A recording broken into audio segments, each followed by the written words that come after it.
Disability, Equity, Justice, C20 India 2023. Does anyone in this room know how many people with disabilities live in this world? It's 1.3 billion. We're talking about a group that's almost the population of India. We're talking about a large group. And why aren't we seeing this group enough, right? Because we need to work on specific inclusions of persons with disabilities.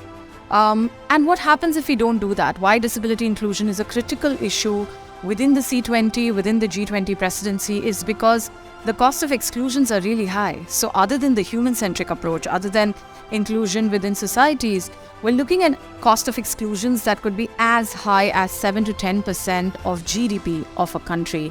And collectively, you can think of the G20 countries and what that cost of exclusion would look like for this collective and for the world.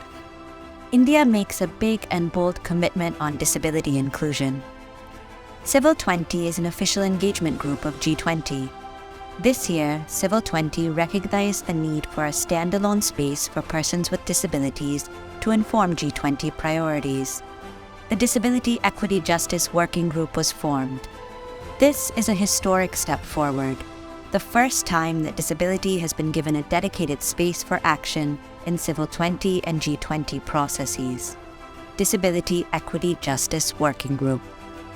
The DEJ Working Group will work towards advancing a practical vision of economic development that is just, sustainable, inclusive, and that leaves no one behind. Persons with disabilities must be included equally in social, cultural, economic, and political arenas of life. Through our work and recommendations, we will amplify civil society voices and meaningful participation of persons with disabilities. We will develop recommendations that are relevant to persons across disabilities from all sections of society. We will make recommendations that foster disability inclusion within the G20 leaders' commitments. DEJ Working Group will have 6 focus areas. 1. Education. 2. Employment. 3. Health.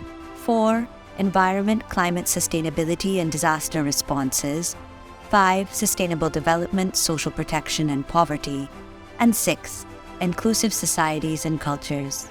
Nothing about us without us. Disability, Equity, Justice Working Group is being led by Rising Flame's founder and executive director and C20 India Steering Committee member, Nidhi Ashok Goyal. Nidhi will be supported by Risnawati Utami, a renowned disability rights leader from Indonesia, who will serve as the international coordinator of the working group. Risnawati is the founder and executive director of Ohana Indonesia, as well as a former committee member of the United Nations Convention on Rights of Persons with Disabilities. What will the DEJ working group do? Step 1. Organize consultations across India and with G20 plus participation. Step 2. Create a robust, consultative, and inclusive policy brief to influence G20 leaders' declarations. Step 3.